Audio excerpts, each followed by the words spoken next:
Hi guys and welcome to this video. If you could like the video, share the video and subscribe to the channel. Liking the video helps the algorithm and gets it in front of more people's eyes. Sharing the video does the same thing but gets more people who are not on YouTube to see it. And subscribing to the channel helps grow the channel a lot more. And one thing I'll say again, if you could subscribe to the channel, it'll be a huge favour for me. I've got like 70% of my audience is not subscribed and about 30% is. So if I can get some of that 70% who like my content to subscribe, that'd be fantastic. So we're going to be talking about the press conference DC did this morning. I said in a video last night that I quickly put up that I didn't know if I was going to get a chance to do this. My little one has gone for a nap. She's taken herself, which is slightly worrying because I'm sometimes in fear that she might be a little bit poorly. Or it could be that she's just really tired, so we'll see what happens there. But he did the press conference. It started about at 8:45-ish. And yeah, it went on for 2 hours. If I'm constantly looking this way, because my notes are here on the screen. So I do apologise for that. And I can't be able to put the camera up where it should be up there because it will be a pain in the ass to move. So I start this with this. So this is the second one he's had this year. It's a good idea by him, I believe, to do this again, find out what's happening and address certain things. So some of the issues we wanted addressing was, for me, the big one was the HMRC getting their files in. How are the club finances? The new partnership with the new advisor. Talking about manager, new one and old. So let's get down to it. He starts off with the sacking of Pulis. He said Pulis wasn't his first choice last time round, and this time he convinced him that it was the right appointment. He was the right man. He said he could do something with the squad. He said he could sort things out. Now, DC told him he could text him or phone him anytime.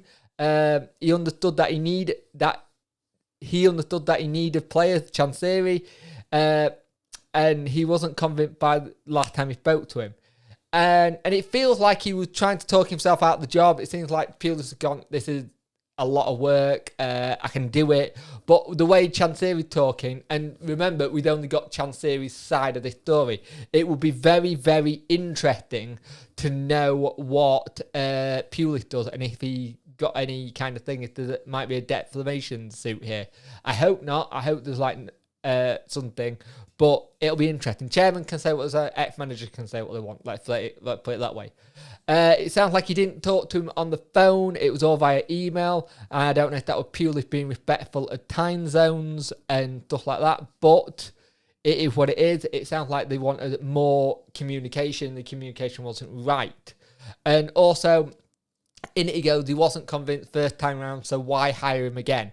Go for it again. So it's a bit over one where it's like maybe he just went for this one because he had it.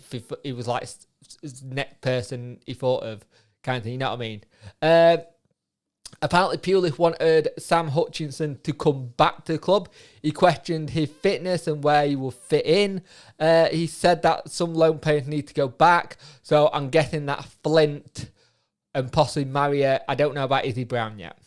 So we'll go back to this lack of communication. So DC wanted to talk to him, but Pulis did not want to talk to him, and there were cross wires in the relationship already, which is not something you want to have early days as it was for them. Pulis said that the squad didn't buy into his style or his methods, so it seems like Tony wanted out of the club as soon as possible, wanted to do mutual consent. His lawyers sent something DC which made Tony looked good, but DC looked bad. His lawyer went to sort something out as well, but his lawyer had to be in hospital on Monday, and it all went to head on the Tuesday. He didn't like Pulis's negative style of 5-4-1, and Pulis liked it that we changed it for an attacking setup of 4-4-2, and didn't like that English style of play. And my thing is, if that's the kind of play you know your manager is going to happen, you need to understand that's the style of football. We all know what Tony Pulis' style of football is. And I think if that's the case, it'll be interesting there. So, let's have a look. Where am I up to? Tony Pulis He said Tony Pearson probably one of the worst one at the club for 30 years. I don't think so. I think it was more of a case of it's the worst one you dealt with. We've had much worse than that in the past. And I'm having funny thing. I don't know if it's some home truth got said and he didn't like it, but we'd only got one side of that conversation, so we have to take everything of what DC said with a grain of salt, but also go, it is what it is. He's saying it. So, if you know what I mean. So, hang on, just realised I got one of them in. DC on next manager, he wants it to be done ASAP, but it won't be easy because he wants to get the right one. He mentioned something about FFP and saying that we don't have a lot of money to spend. At that point, I thought he was saying we're in FFP again and with the thing, but he does say later about that. And he said the manager needs to get in, but he doesn't want it to be the wrong choice. He wants it to be the right choice. So expect this to go on for a while we get our next manager in. DC mentioned about cash flow. So we do have a cash flow problem, and the players all got their money eventually. And we don't have cash on hand, which is kind of worrying a little bit. He kind of says that he didn't defer wages like other clubs, which is credit to him. Let's be fair, that was something very admirable. If he did do that, he could have probably had a bit more money left over to sort this period out. But it's very interesting that he said this about the whole cash flow situation. That bit worried me that he kept on coming up with the cash flow situation. So it's interesting, that one. On the refunds, he didn't expect 50 to 60% of people to want refunds. I kind of think that's a little bit misjudged considering we're in a pandemic and people are currently very struggling for cash. So having that refund from a season ticket they're not going to be using at all this year or next year as it stands at the minute, I kind of get that. I understand that a lot because they're not going to be able to. So I think it's one of those ones where I get it on DC point, but I think that's a little bit, in hindsight, that's a bit of a bad thing to say because a lot of people will be struggling. He said it's on a new system, it's a bit slow, and it's taking longer than normal. He said again about the player being played. He said we don't have a revenue worry, but then he does say later we do, so it's really weird. Chancery on fans, he said it's not good, to be fair. We have work customers at times take the translation of what it is, but he's basically saying if customers don't get what they want and they're complaining, and basically saying that we as fans have been, i.e. customers as Sheffield Wednesday being a shop, that either we're not allowed to complain or we can complain, but we're worse at times. The translation was really weird. But again, I've got to say this again. People saying, my club, our club. We don't own this club. Chancery does. Chancery is 100% owner of this club, not us. So we have to go with there. He said he can't guarantee that players won't get paid on time again, which again goes back to the cash flow thing, which is very worrying if they won't get paid on time again, which you need to figure out what's going to happen there. DC says we're in a bad situation, there's negative, and again, fans need to be patient on refunds, right? Fair enough, I get that. But at the same time, a lot of this press conference went down to me hearing about the cash flow thing and me getting slightly concerned. DC on the account. The accounts are finished and they're going to be released really soon. Taken way too long in my opinion. I think we all agree with that. It's taken us to the best part of a year to get the accounts in, and they were meant to be due on the 31st of this year, and they weren't in July. I just said 31st of this year, and that could be an NDA, in July, and they weren't on time then, so I expected to get some sort of fine and possibly some sort of punishment from the EFL. I don't know. I can't remember the rules of that, but it's not good. That they are getting released at last, which is great, but by the time you go into January, you're going to want to start working on this year's account to get them in for July. So we need to get this whole thing, getting accounts to HMRC faster and get it done on time because it's not good each time we do this. DC on his medium to long-term plans at the club. He said he's already done that in past interviews and wouldn't speak on it anymore.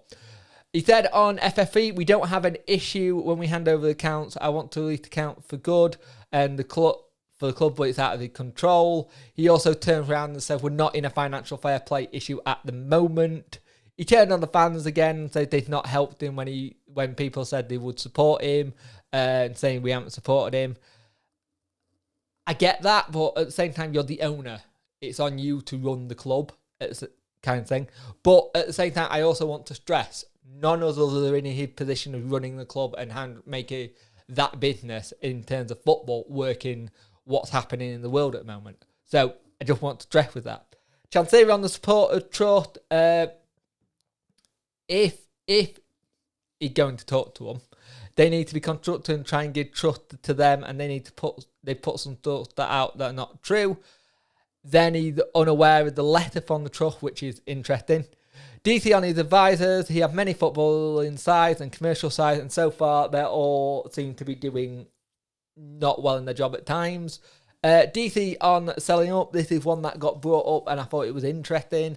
If you want to buy me out, buy me out. If you don't want me, I don't mind, but bear in mind it must be reasonable.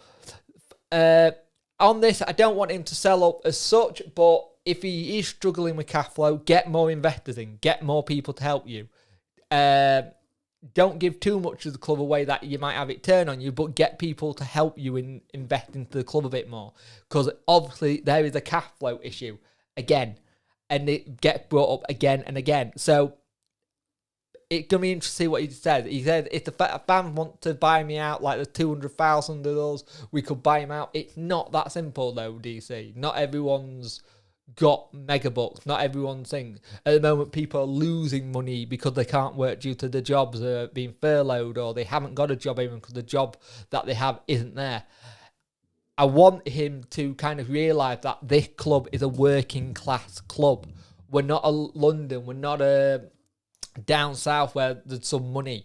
We're not Manchester United. We're not Liverpool. We're not Arsenal. We're not Chelsea, like I said again, kind of thing where there's our bits of money. So we got to be careful. And this is where it comes to like the season ticket prices, the actual tickets of shirts, prices tickets, prices shirts. I get it. I understand what he's saying, but at the same time, it's not realistic. DC on Eric Alonso. He worked with DC for 1 year. He's helped sell players and commercial side advisor. He's not a shareholder. He's the advisor, same as Manu Paxo. Interesting that he says sell players. We haven't sold many players as it stands, so I don't see that one. But it will be interesting how he can help on recruitment in how things go. So, DC on the financial future of the club. His own businesses has slowed. I'd like to know what businesses they are, because what I've seen is I don't think he has much in the day-to-day running of the John West Tuna stuff. I could be wrong there. The Thai Union thing. I think that's what it is.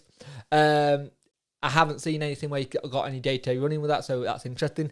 We don't have an issue for that, so things are bad, but it's normal situation. Got people applied for the job, and he does not want any surprises again going to start interviews soon.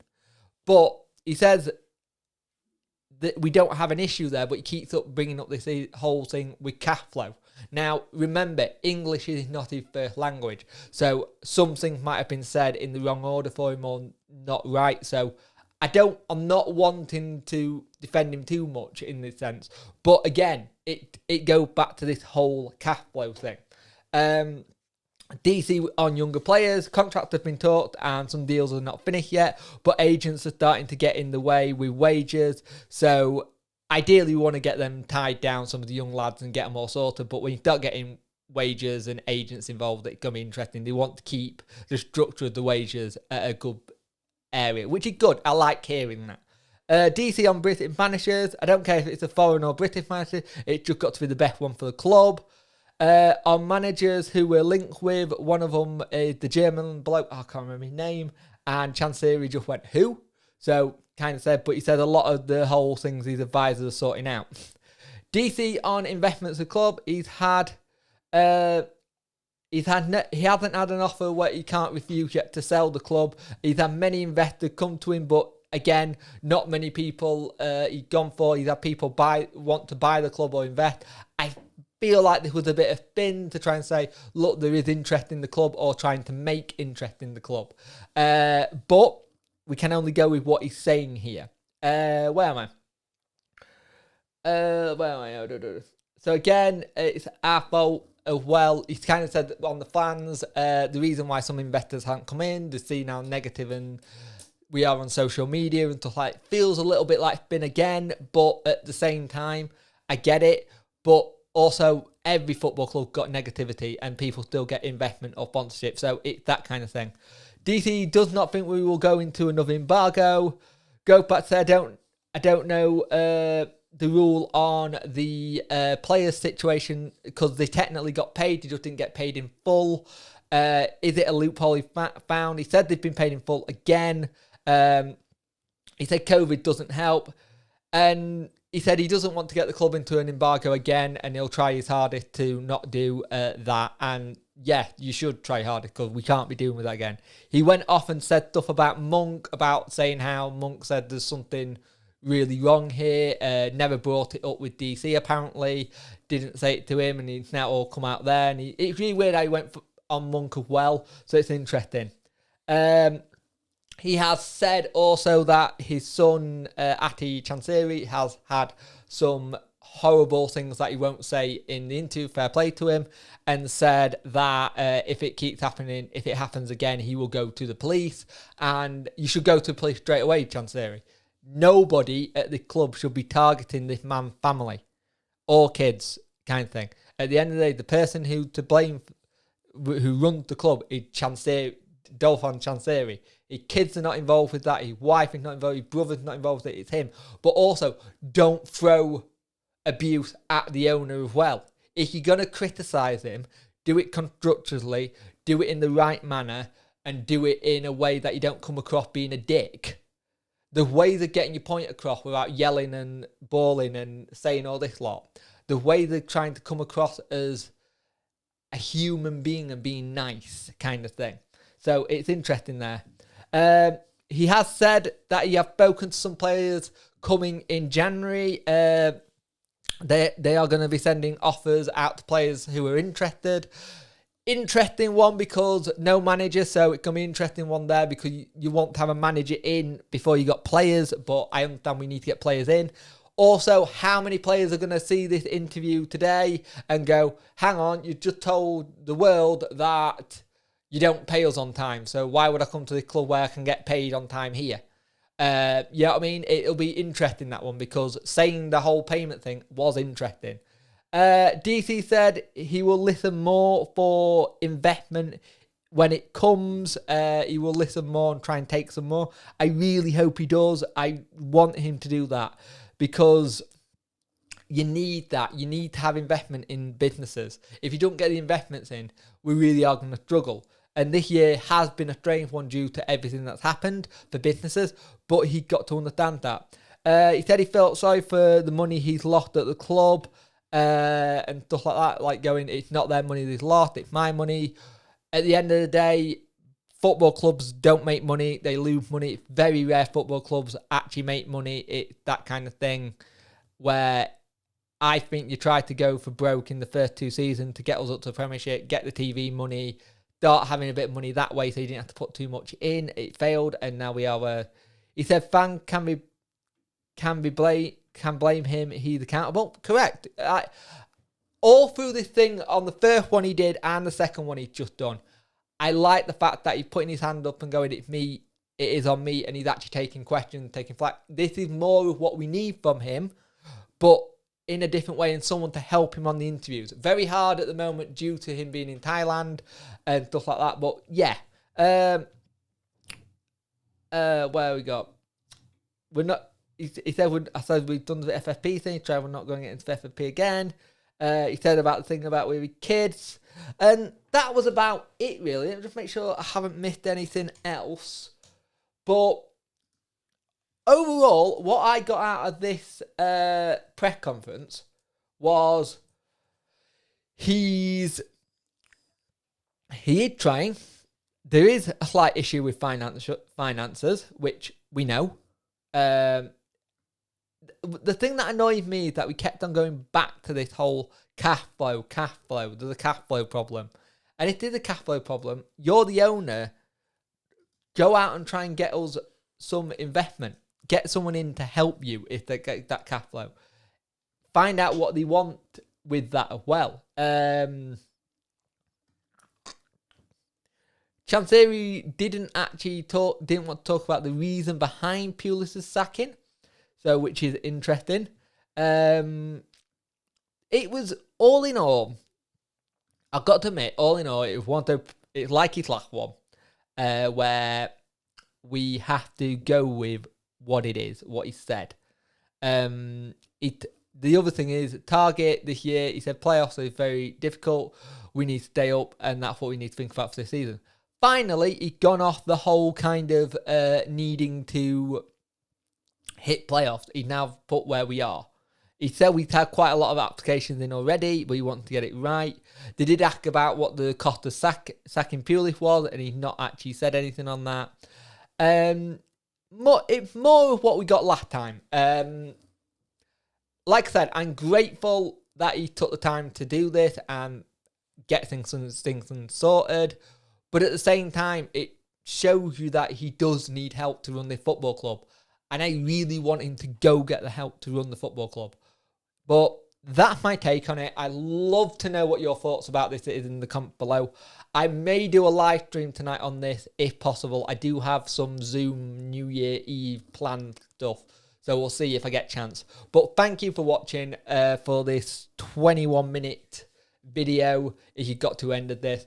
Please like the video, share the video, and subscribe to the channel. And have a happy new year. Have a safe one with your family. And we'll see you in the new year tomorrow for tomorrow's game against Derby.